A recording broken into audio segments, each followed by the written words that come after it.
this is what 11 months of dust looks like. This has lived on the floor and is my file server, and the floor is carpeted. It's also running Hyper-V for virtual machines and things like that. And it has 16 gigs of RAM and needs, well, it doesn't need upgrading, but I want to upgrade it to give it some more space and to replace the motherboard with a different one so that I can put more memory in. It's quite low power because it's got a 4th gen i5-4460T, which is a quad core processor with 1.9 gigahertz, so it's quite low power. And there's not much in here, there's just a hard drive, an SSD, and a 250 watt power supply. It's running Windows 2000, which is fine for what I need it for. And Hyper-V is free and works really well. There are times if I open lots of virtual machines that it does start running out of memory, so that's why I want to upgrade the memory.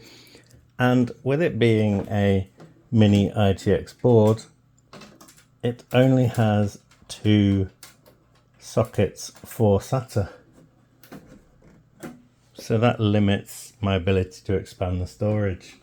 Let's have a look inside and see what's happening with the dust. So it's got extra little bits of this for soundproofing to help it stay quieter. And looking inside, the dust isn't too bad, but I can see it's building up on the fan and also the power supply. 250 watt FSP. So it's definitely louder with the side of the case off. When it's idling, it uses about 27 watts total at the wall. And even though this is Windows 10 on here in its 4th gen, so it's not technically compatible with Windows 11, I can run Windows 11 in this virtual machine.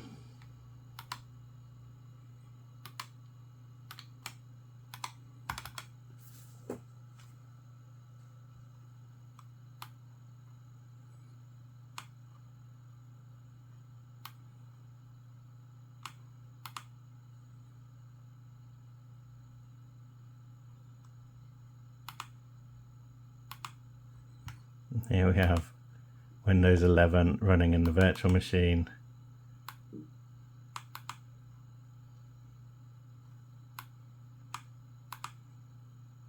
I think I've only given it 2 processors for this, and a fairly small amount of memory, but it still runs in the virtual machine. And also I've got Haiku set up as a virtual machine.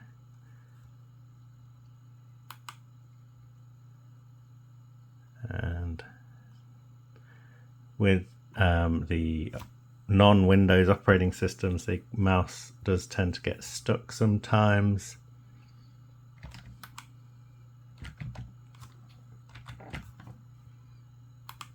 But yeah, you can see I've had different versions of Windows on here, going all the way back to Windows 2000.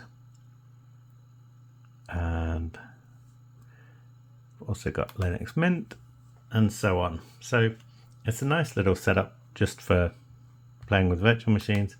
Got a shared drive, which is this one, but it's only 1 terabyte. So I want to replace this with a 2 terabyte drive.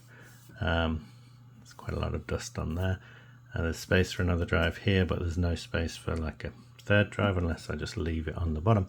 But yeah, I want to upgrade this drive, also replace the motherboard, and I plan on replacing the motherboard in there with this one, which is an Asus Q87M-E, and this has got 4 slots, so I can put in 4 sticks of 8GB RAM for 32 gigs, and then also this has got 6 SATA slots, so I can support up to 6 SATA devices.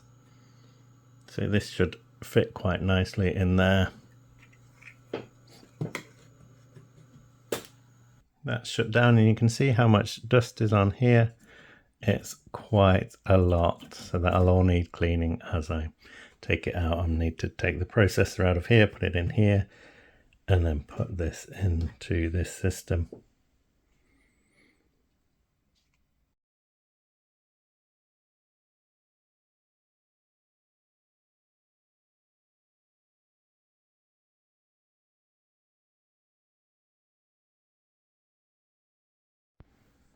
So this is the heatsink. It's got a copper core, and as you can see, this dust has basically filled all of the gaps where all the air needs to go. I'm surprised how this is like this after just 11 months. That is quite crazy. I'm going to have to think about moving this PC off the carpet floor so that this doesn't happen again. That is quite a tiny little heatsink. It's pretty cool though. I like these little, they have like a little copper bowl in the middle. And I'll also clean the dust off this. This is the fan and what it says on the top in case you want to have a look at those numbers. It's a Foxconn. And I've used a combination of cloth and a brush to clean this up.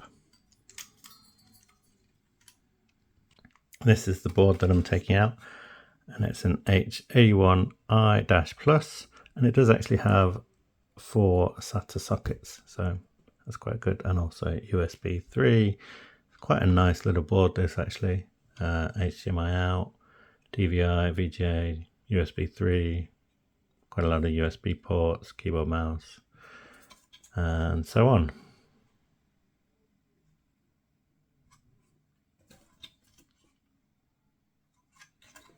But the new board has more ports and, more importantly, 4 RAM slots so that I can have 32 gigabytes in the system. I've also got USB 3, additional power connectors, and on the back we've also got quite a lot of USB, but we've also got DisplayPort, HDMI as well as these others.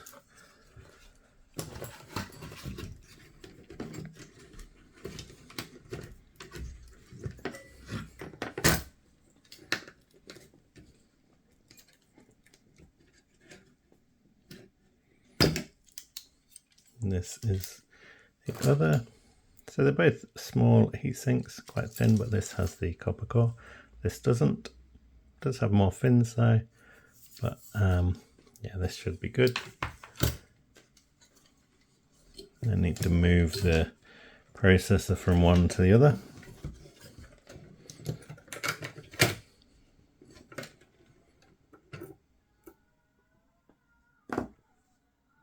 And I don't really want to be leaving these sockets exposed, so I'm just going to switch them over as quickly as possible. I'm trying to avoid getting thermal paste on myself or the contacts for the CPUs.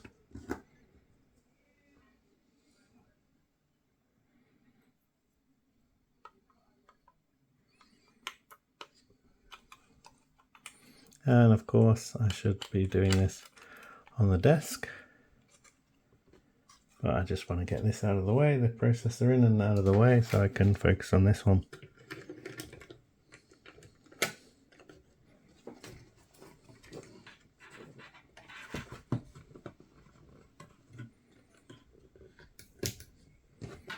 Okay, and let's put some fresh thermal paste on. I've bought a tube of MX4, 20 grams from scan.co.uk, and it was around £8 or £9. And I thought I'd rather have some of this in bulk than a small amount of different stuff.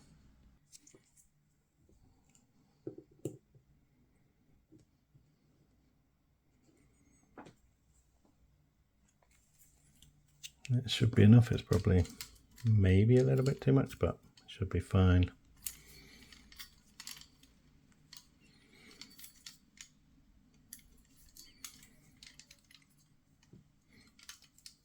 And I think they designed these so that the label is a certain direction, but I'm not entirely sure. Let me know in the comments. It's definitely the case with AMD heatsinks. The label or the branding is a certain way around.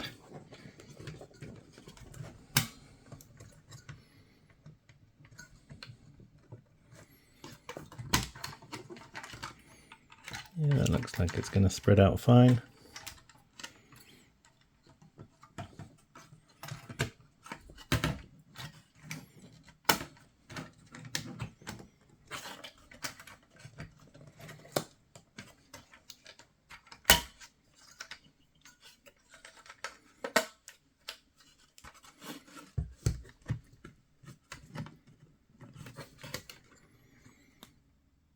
So I've neatened up this cable and it's sort of, it almost stays out of the way, but yeah, it's quite long. You know, not sure why it goes all the way around here to this rather than just being really short and going there, but you never know.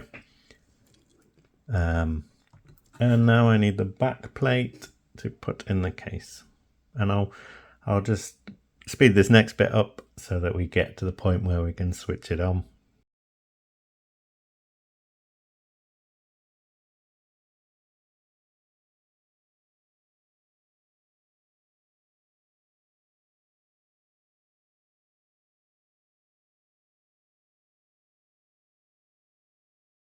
Okay, so it's in, connected up to the drives. I need to connect up the LEDs properly, but I just want to get it up and running. Just need to connect the cables and hopefully the power button. Yep, that's in the right place.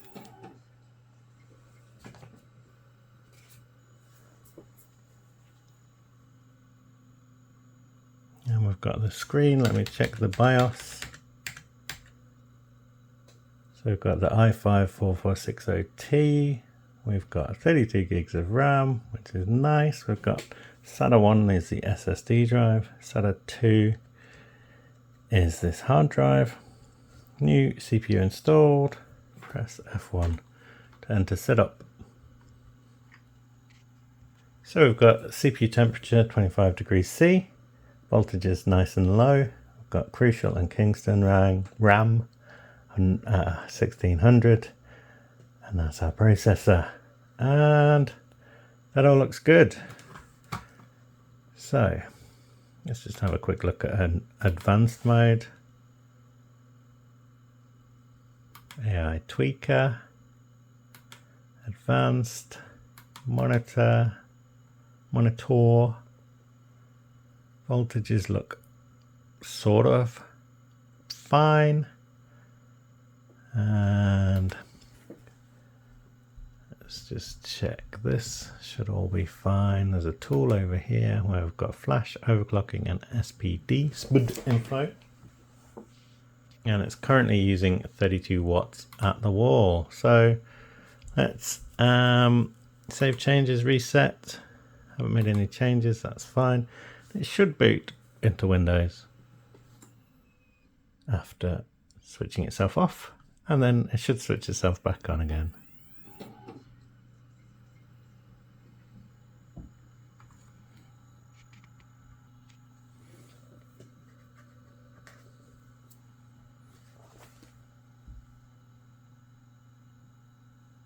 Got the Windows logo.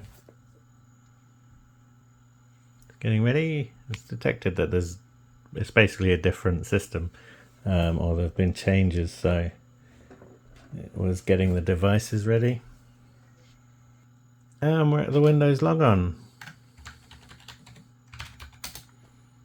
And we can probably open up Hyper-V and run all of these virtual machines and not have to worry about the memory, because we've got 32 gigabytes of RAM, which I think is quite a lot for 4th gen. 16 for 4th gen seems like a lot as well. So 32 seems kind of quite mad or excessive, but you know, everyone's different. Everyone's got different kind of expectations about how much memory a system should have. And if you've always had a lot of memory in your system, then having less probably seems quite strange. But let's just start all of these. We'll even start Linux Mint.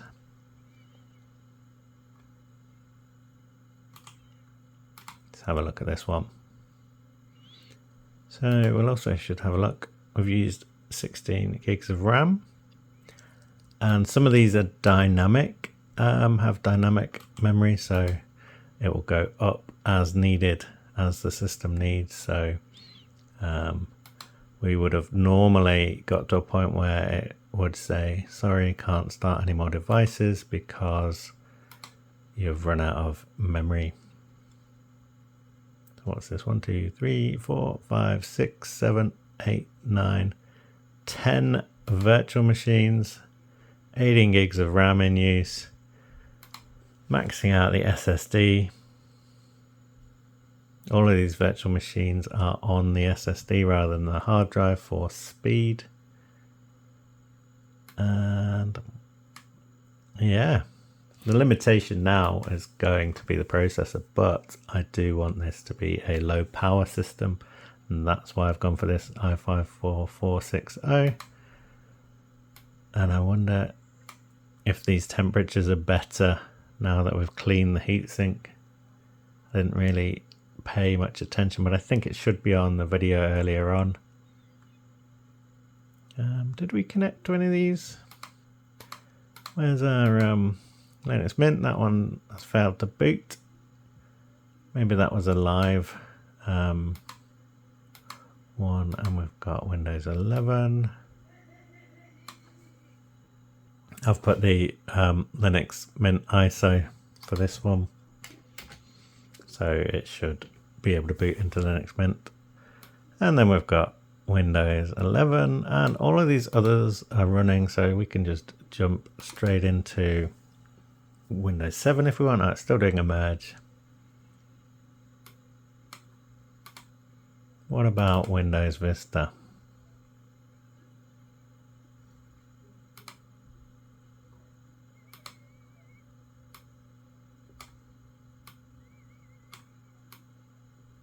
This is where a bigger monitor would come in handy, but this is just a little monitor that I'm using. It's quite a nice monitor. I think it's Dell Ultrasharp, but it's got USB on the side, and I might start using this more. It fits nicely into the frame. What's this? Windows 7. I've got Windows Vista. I need to see if I can remember my passwords for all of these systems.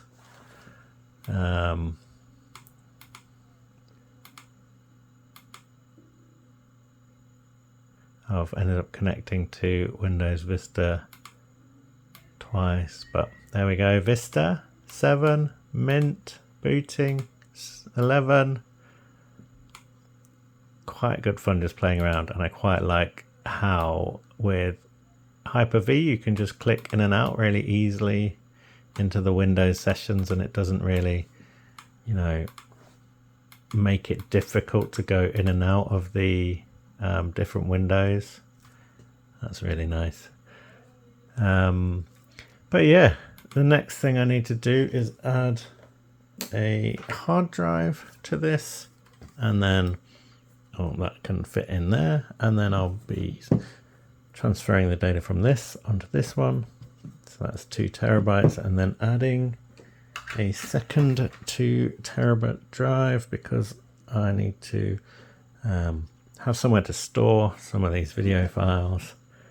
Yeah, but this is all looking really good. Oh, we've got our Linux Mint desktop. Let's view full screen. Why don't we open up a terminal?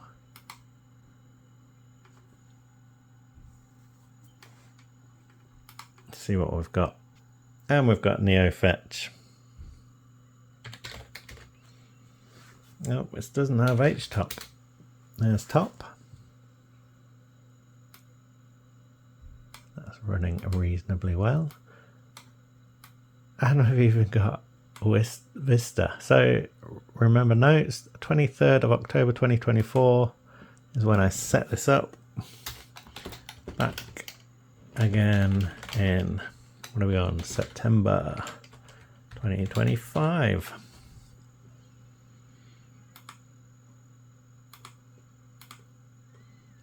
GB of RAM used, multiple virtual machines running, even IoT LTSC, Haiku, Linux Mint. You can see here this is the dynamic memory, so it's using 4.8 GB of RAM for Linux Mint, Windows 10, and then it goes back to non-dynamic RAM, and these are all just running, so I can connect to XP. I think the only one that I kind of was having as Pinball a few issues with was Windows 2000. That seemed to run the least well, but yeah, so cool just being able to go straight into one of these old operating systems whenever you want.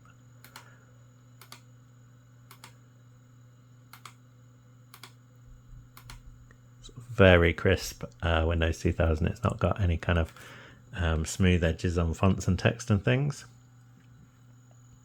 So this is inside Windows 7, and I've set up various machines with file shares.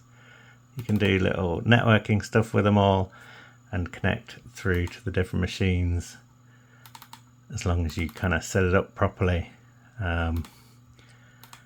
And down here we've got all the different machines, so let's have a look. Windows 2000, Windows XP, Windows Vista, Windows 7, no wallpaper because it wants me to activate these.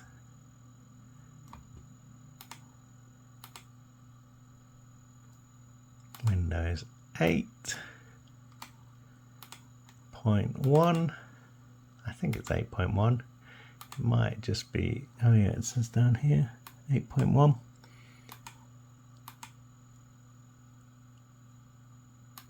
Windows 10, 11,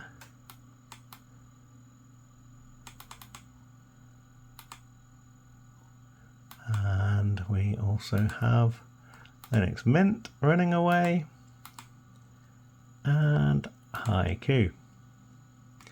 And this is all on a 4th gen i5 4460T, which is running at 1.9 GHz with 4 cores. It all runs really quite nicely. Let's have a look at this. Let's find the Mandelbrot.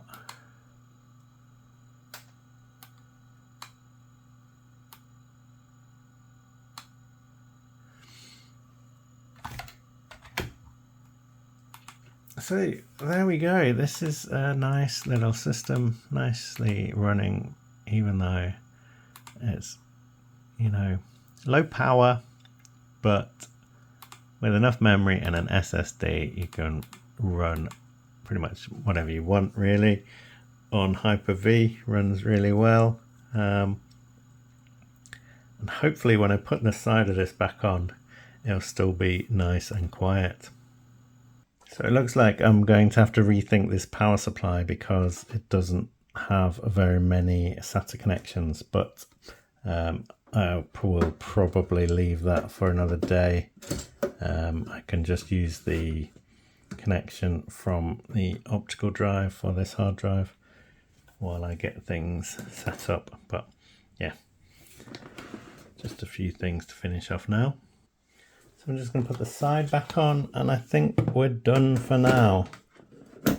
If you found this interesting or useful in any way, feel free to leave a comment, and thanks for watching. We'll probably have an update on this fairly soon, as I do need to sort out the power supply issue.